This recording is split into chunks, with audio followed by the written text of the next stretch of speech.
Hello my dear students, welcome to our channel Shakuntalam academy for you.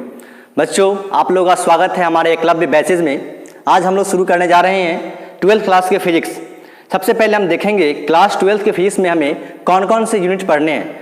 पूरी class 12th के physics को हमने study point of view के लिए 3 बुक्स में डिवाइड किया हुआ है, जिसको मैंने वॉल्यूम 1, वॉल्यूम 2 और वॉल्यूम 3 से नाम दिया हुआ है। वॉल्यूम 1 के अंदर हम लोग पढ़ने वाले हैं इलेक्ट्रोमैग्नेटिज्म। अब इलेक्ट्रोमैग्नेटिज्म अपने आप में बहुत ही बड़ा यूनिट है, बहुत ही बड़ा सब्जेक्ट का ये जो है। आप लोग कह सकते हो कि ये पूरे इंटायर फिजिक्स का जो क्लास 12 के फिजिक्स है उनका ये 50% अकेले कवर करता है। हम कह सकते हैं कि इलेक्ट्रोमैग्नेटिज्म जो है 50% कवर करता है क्लास 12 का फिजिक्स। और जो आप देख रहे हैं वॉल्यूम 2 ये है ऑप्टिक्स, और वॉल्यूम 3 में हम लोग पढ़ने वाले हैं मॉडर्न फिजिक्स। तो इन दोनों को मिलाकर के ये आने वाले हैं आपको 50%। तो आप समझ सकते हैं इनके परसेंटेज से कि कितना ज़्यादा इंपॉर्टेंस है इलेक्ट्रोमैग्नेटिज्म का। इलेक्ट्रोमैग्नेटिज्म अपने आप में एक वॉल्यूम है, लेकिन इसके अंदर आपको बहुत सारे चैप्टर्स मिलने वाले हैं। जैसे कि इसके अंदर आपको मिलेंगे इलेक्ट्रो मीन्स इलेक्ट्रोस्टैटिक्स, उसके बाद हम लोग पढ़ेंगे करंट के बारे में, और देन हम लोग मूव करेंगे मैग्नेटिज्म के बारे में। तो ये इलेक्ट्रोस्टैटिक्स भी अपने आप में बड़ा चैप्टर है, करंट थोड़ा छोटा चैप्टर है, उसके बाद मैग्नेटिज्म भी अपने आप में बड़ा चैप्टर है। तो आपको ऐसे नहीं समझना कि हमें 3 चैप्टर्स पढ़ने हैं, ये 3 बुक्स पढ़ने हैं, और 3 बुक्स के अंदर बहुत सारे चैप्टर्स आने वाले हैं। जब हम बात करेंगे मॉडर्न फिजिक्स की तो इसके अंदर बहुत छोटे छोटे चैप्टर आने वाले हैं, लेकिन हाईली इंपॉर्टेंट चैप्टर आने वाले हैं जो आपको जेई, नीट, इनफैक्ट बोर्ड के लिए भी काफ़ी यूजफुल होने वाले हैं। ऑप्टिक्स की बात करें, चैप्टर थोड़ा ईजी है। अगर हम ज्योमेट्रिकल ऑप्टिक्स की बात करें तो ऑप्टिक्स के अंदर हम लोग पढ़ते हैं 2 तरह के, एक होते हैं ज्योमेट्रिकल ऑप्टिक्स और एक है वेव ऑप्टिक्स। ज्योमेट्रिकल ऑप्टिक्स कहीं ना कहीं हमारा क्लास 10th का लेवल होता है, थोड़ा सा उससे ऊपर लेवल लेके चलते हैं, लेकिन जो वेव ऑप्टिक्स है वो थोड़ा सा डिफिकल्ट होता है। तो इनको आप मान सकते हो कि ये 22% कवर करता है पूरे इंटायर फिजिक्स का, और जो बच गए वो है हमारे मॉडर्न फिजिक्स। मॉडर्न फिजिक्स के अंदर हम लोग बहुत चीज़ पढ़ेंगे, बोर मॉडल्स पढ़ते हैं, रिएक्टिव एक्टिविटी के बारे में पढ़ते हैं, न्यूक्लियर फिजिक्स के बारे में पढ़ते हैं, सेमीकंडक्टर के बारे में पढ़ते हैं, कम्युनिकेशन सिस्टम के बारे में पढ़ते हैं। तो हम लोग जब शुरू किए हैं तो बारी बारी से धीरे धीरे करके सारे वॉल्यूम्स को चैप्टर बाय चैप्टर पढ़ेंगे। इसके लिए आपको हमारे साथ कनेक्टेड रहना है और सारे वीडियोज़ को देखना है। चलिए फिर स्टार्ट करते हैं वॉल्यूम नंबर 1 जो है हमारा वॉल्यूम 1 जो हमारा है इलेक्ट्रोमैग्नेटिज्म। इसके अंदर हम लोग पढ़ेंगे इलेक्ट्रोस्टैटिक्स को, फिर हम लोग पढ़ेंगे इलेक्ट्रिक करंट के बारे में, और इसके बाद हमारा जो यूनिट होने वाला है वो है मैग्नेटिज्म।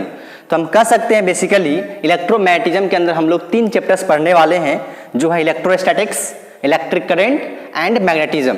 सबसे पहले हम स्टार्ट करेंगे इलेक्ट्रोस्टैटिक्स को। इलेक्ट्रोस्टैटिक है क्या?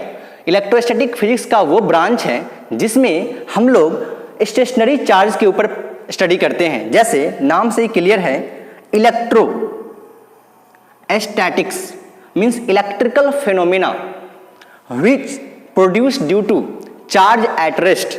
अगर इसको हमें अच्छे से डिफाइन करना हो तो हम कहेंगे electrostatic is the branch of physics in which we study about the phenomena related to the stationary charges. जो स्टेशनरी चार्ज है, स्टेशनरी का मतलब होता है रुका हुआ, और मूविंग का मतलब होता है जो चल रहा हो। इसमें हम लोग रुके हुए चार्ज, जो चार्ज बिल्कुल स्टेशनरी पोजीशन में है, उनसे रिलेटेड जो भी फिनोमेना होंगे, जैसे इलेक्ट्रिक फील्ड, उनका पोटेंशियल एनर्जी, उन सभी चीज़ों के ऊपर डिस्कशन करने वाले हैं इलेक्ट्रोस्टैटिक्स के अंदर। ध्यान रहे, इसमें हम लोग कभी कभी थोड़े मोड़े टाइम के लिए, वेरी शॉर्ट इंटरवल टाइम के लिए चार्ज को हम लोग थोड़ा सा मूवमेंट देते हैं। जैसे जब हम पोटेंशियल एनर्जी निकालना होता है या फिर पोटेंशियल निकालना होता है तो हम चार्ज को थोड़े समय के लिए मूवमेंट देते हैं, लेकिन वो एक स्पेशल केस माना जाता है, इसीलिए हम यहाँ पे लिखे हुए हैं। और समटाइम्स चार्जेज में move for very short time interval. Okay, ध्यान रहनी चाहिए, इसमें हम लोग कोई भी एक्सटर्नल एनर्जी सप्लायर का यूज नहीं करेंगे। एक्सटर्नल एनर्जी सप्लायर्स का एग्जांपल्स है बैटरी और सेल। इस पूरे चैप्टर्स में हम लोग बैटरी और सेल के बारे में कोई डिस्कशन नहीं करने वाले हैं। इसके बाद जो हमारा चैप्टर्स आएगा कैपेसिटर या फिर इलेक्ट्रिक करंट, वहां पे हम लोग बैटरी और सेल के बारे में डिस्कस करेंगे। चलिए सबसे पहले एक बार डेफिनेशन को अच्छे से देख लिया जाए। Electro means electric charge, statics means जो चार्ज रुका हुआ है, electrical phenomena related to stationary charges.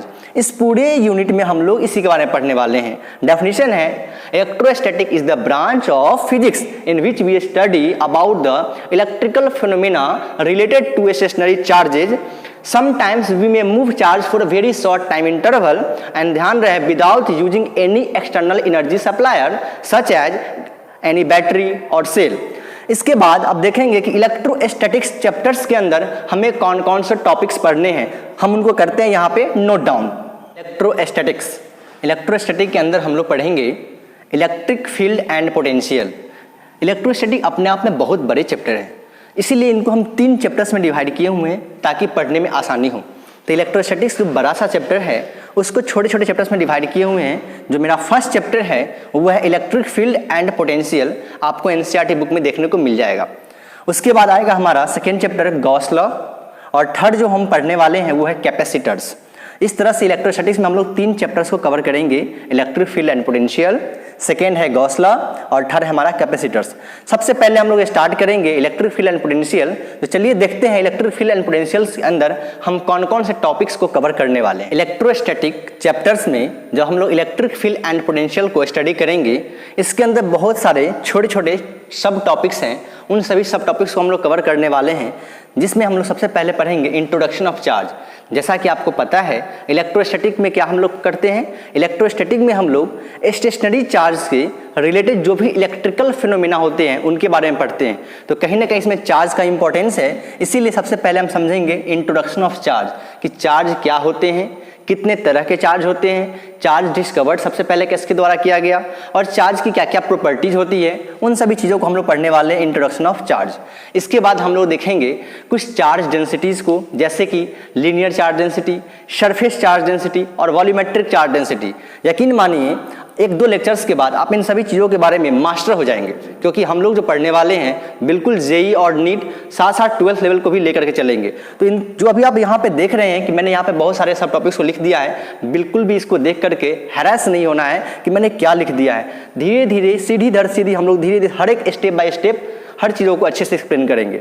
इसके बाद हम लोग आएंगे कूलम्ब्स लॉ के ऊपर। कूलम्ब्स लॉ एक एक्सपेरिमेंटल लॉ है, दिया गया था कूलम्ब्स के द्वारा। जैसा कि आप लोग बचपन से ही जानते होंगे कि like charges repel each other, unlike charges attract each other. और ये जो रिपल्सन या फिर जो अट्रैक्शन होती है, ये रिपल्सन अट्रैक्शन को मापने का जो कुछ मेजरमेंट होगा ना किसी फॉर्मूला के अकॉर्डिंग मेजर किया जाएगा, उसी चीज़ को हम लोग पढ़ेंगे कूलम्ब्स लॉ के अंदर, ठीक है। उसके बाद हम लोग पढ़ेंगे इलेक्ट्रिक फील्ड। जैसा कि आप जानते हैं कि 2 लाइक चार्ज एक दूसरे को रिपेल करते हैं, हाँ जी बिल्कुल रिपेल करते हैं। और रिपेल करेंगे, सपोज कीजिए कि मैं एक चार्ज बॉडी हूँ और आप बगल में भी एक चार्ज बॉडी हो, मेरे ऊपर पॉजिटिव चार्ज है और आपके ऊपर भी पॉजिटिव चार्ज है, मैं आपको टच नहीं कर रहा हूँ, फिर भी मैं आपको रिपेल कर रहा हूँ, आपके ऊपर फोर्स लगा रहा हूँ, तो ये फोर्स लग कैसे रहा है, इसके बारे में हम लोग पढ़ेंगे किसके अंदर, इलेक्ट्रिक फील्ड के अंदर। तो इलेक्ट्रिक फील्ड इन्हीं सभी चीज़ों को डिस्कस करेगा कि कैसे बिना टच किए हुए 2 बॉडीज के बीच में फोर्स लग रहा है, कैसे बॉडीज, चार्ज बॉडीज के। उसके बाद हम लोग पढ़ेंगे electric field due to some charge distribution. जैसे कि हम लोग अभी बॉडी की बात किए हैं, बॉडी मीन्स ऑब्जेक्ट। अब ऑब्जेक्ट्स के ऊपर अगर चार्ज दिया गया है तो किस तरह से इलेक्ट्रिक फील्ड प्रोड्यूस होगा, उन सभी चीज़ों को देखेंगे किसके अंदर, electric field due to some charge distribution. उसके बाद हम लोग पढ़ेंगे लाइंस ऑफ इलेक्ट्रिक फोर्स और इलेक्ट्रिक फील्ड लाइंस।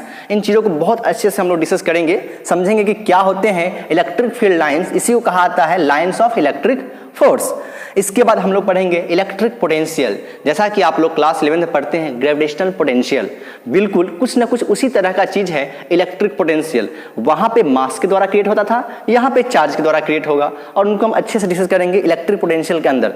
अब इलेक्ट्रिक पोटेंशियल है, जैसा वहाँ पर ग्रेविटेशनल पोटेंशियल था तो हम लोग ग्रेविटेशनल पोटेंशियल एनर्जी भी पढ़ते थे, यहाँ पे इलेक्ट्रिक पोटेंशियल है तो इलेक्ट्रिक पोटेंशियल एनर्जी भी पढ़ेंगे। और ये भी देखेंगे कि electric potential due to some charge distribution, कुछ चार्ज डिस्ट्रीब्यूशन हमारे अगल बगल में रखे गए हैं, उनके द्वारा कितना इलेक्ट्रिक पोटेंशियल क्रिएट हो रहा है, उनसे कितना इलेक्ट्रिक पोटेंशियल एनर्जी उस सिस्टम की बनेगी, उन सभी चीज़ों को हम लोग डिस्कस करेंगे किसके अंदर, इलेक्ट्रिक पोटेंशियल में और इलेक्ट्रिक पोटेंशियल एनर्जी के अंदर। इन सभी को पढ़ने के बाद हम लोग इलेक्ट्रिक फील्ड और इलेक्ट्रिक पोटेंशियल के बीच में रिलेशन देखेंगे कि इलेक्ट्रिक फील्ड और इलेक्ट्रिक पोटेंशियल एक दूसरे से कैसे रिलेटेड है, ठीक है। उसके बाद हम लोग आगे मूव करेंगे इलेक्ट्रिक पोटेंशियल एनर्जी, जो कि हम ऑलरेडी पढ़ रखे हैं, पढ़ेंगे इसके पहले ही।